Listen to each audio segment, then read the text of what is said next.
Sahabat bonsai, mohon maaf lahir dan batin. Semoga teman-teman dalam keadaan baik-baik saja. Terutama sekarang masih dalam suasana Idul Fitri. Jadi alangkah baiknya kita saling memaafkan satu sama lain. Ceritanya sekarang saya mau sedikit sharing-sharing sama sahabat bonsai bagaimana tentang pembentukan sancang dan segala hal yang berkaitan dengan bonsai sancang. Dan saya ingin membentuk sancang sekarang untuk kelanjutan tahap cabang kedua dari seperti ini. Saya ingin proses sebuah pohon, tentunya masih mami, ini ukuran mami. Jadi yang ini ingin saya proses. Hari ini kita sharing-sharing bareng bagaimana tentang pembentukannya dan seperti apa nanti kelanjutannya. Untuk memulai suatu desain pada pohon, yang paling utama kita tentukan adalah titik pandangnya, sudut pandangnya dari mana, dan garisnya yang berkelanjutan itu dari sebelah mana. Dalam menghadapi suatu pohon, itu kita terus belajar.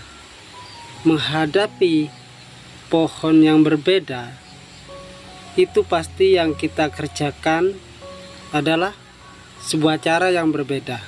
Meskipun itu sama, tapi pengerjaannya pasti beda. Dan ini saya cabut dulu. Ini adalah potongan yang tumbuh di sela-sela pohon ini. Dan menurut sebagian orang, membuat mame itu adalah gampang, tapi nyatanya tidak. Membuat pohon mame itu lebih sulit daripada pohon yang berukuran lebih besar atau medium ke atas. Kita lebih sulit menciptakan dimensi karena ukuran terlalu kecil. Biasanya itu yang sering yang menjadi permasalahan bagi pemula, banyak pemula.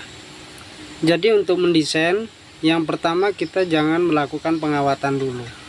Alangkah baiknya kita bersihkan dulu daunnya agar kita bisa melihat mana cabang yang kita pakai dan mana cabang yang harus kita buang.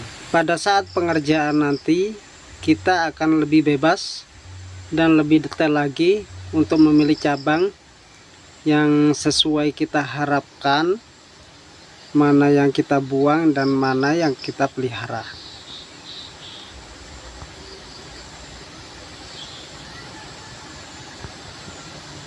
Ini adalah tahap kedua pengerjaan cabang, yang mana dulunya sebelum imbang saya potong cabang pertama, kemudian saya akan liarkan lagi di tahap pengerjaan cabang kedua.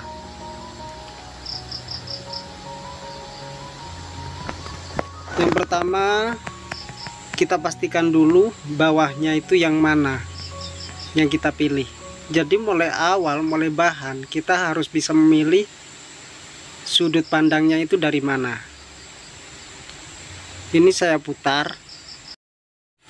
Langkah awal yang saya pilih adalah melihat bagian akar, perakaran atau kaki-kaki dulu, dimana pohon ini adalah gaya formal, yang jelas tumbuhnya pasti di tanah yang lapang dan pasti akarnya akan lebih kokoh karena ini tumbuh di tanah lapang.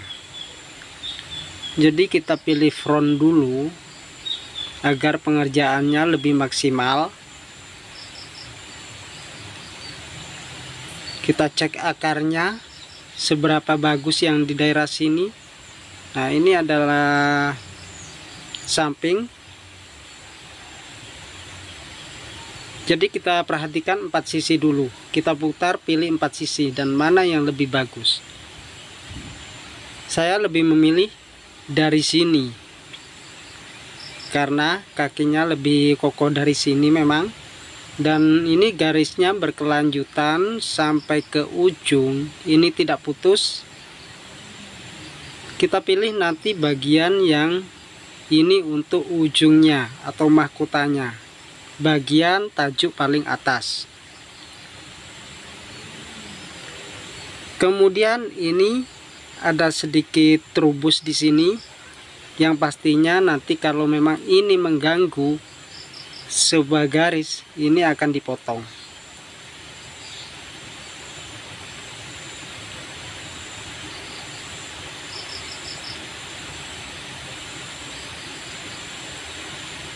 Kita harus selektif ya, harus kita tentukan dari sekarang mana frontnya.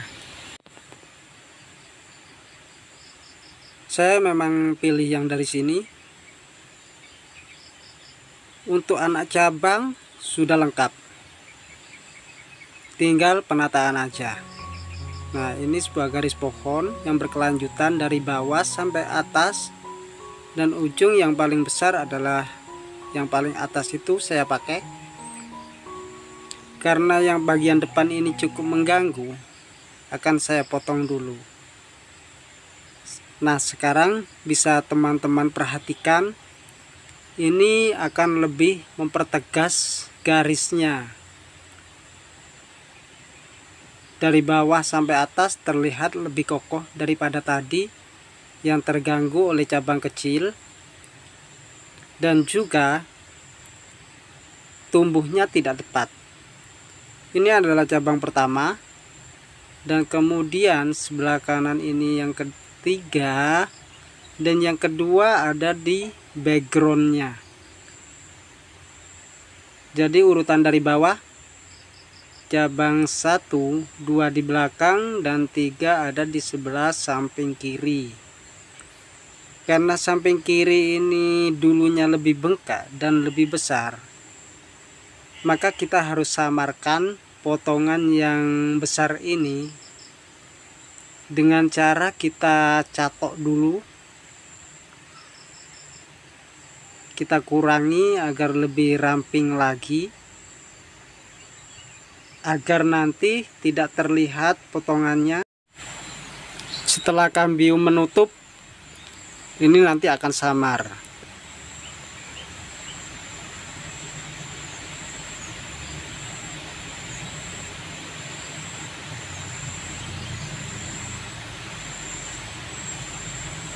Kita mulai prosesnya. Kita mulai dengan pengawatan. Untuk pengawatan siapa saja bisa, karena untuk mengawat itu lebih gampang.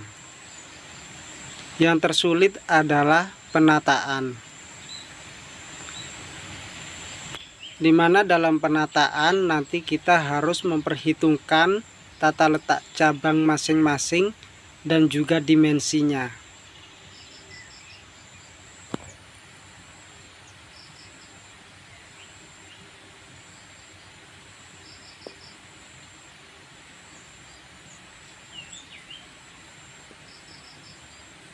Setelah proses pengawatan selesai, kita cek dulu dan kita tentukan arah dari cabang-cabang ini.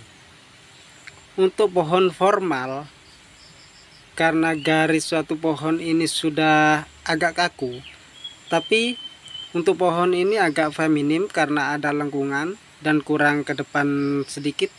Nah, jadi ini akan saya kasih kayu belakangnya agar lebih tampil lagi.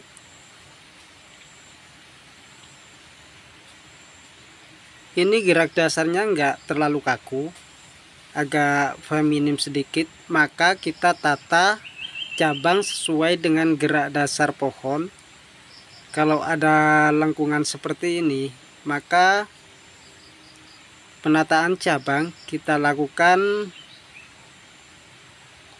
seperti batangnya juga ada lengkungan. Jangan terlalu ekstrim, jangan over, karena nanti tidak akan sesuai dengan gerak dasar utama dari pohon ini.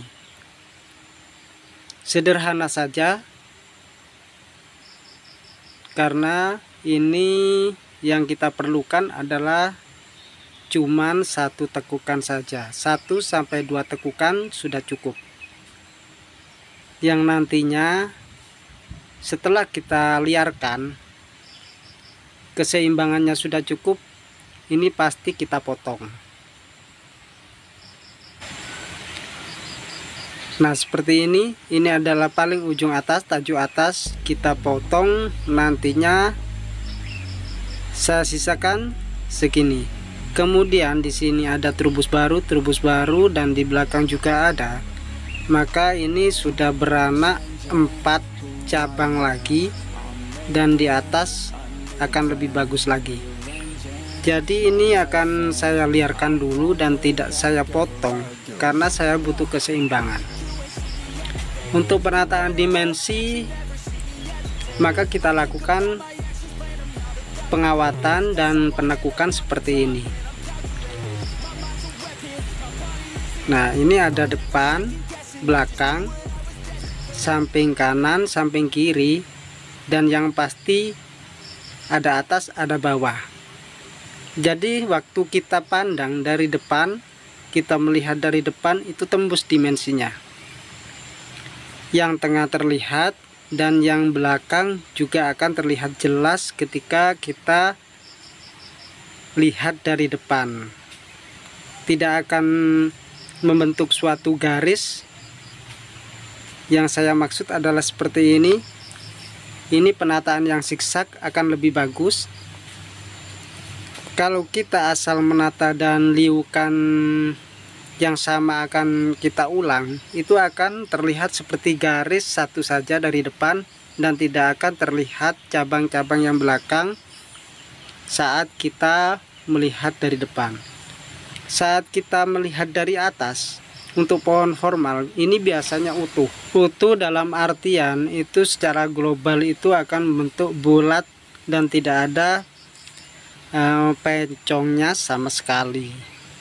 Ketika kita lihat dengan mata kita, semua cabang dari atas ini akan terlihat zigzag dan tidak akan ada cabang yang sejajar. Maka penataan ini cukup diperhitungkan untuk membuat suatu desain yang nantinya lebih sempurna. Nah ini adalah garis dari depan, dan kemudian kenapa saya membuat cabang gangguan seperti ini, coba saya singkirkan dulu sebentar, kemudian saya kembalikan lagi. Ini pasti akan saya pelihara seminim mungkin di sini, hanya untuk gangguan supaya pohon dari bawah sampai atas itu ada gangguan dedaunan dan tidak terlalu kosong. Jadi seperti itu ya sahabat bonsai, semoga saja bermanfaat dan semangat kita dalam berbonsai.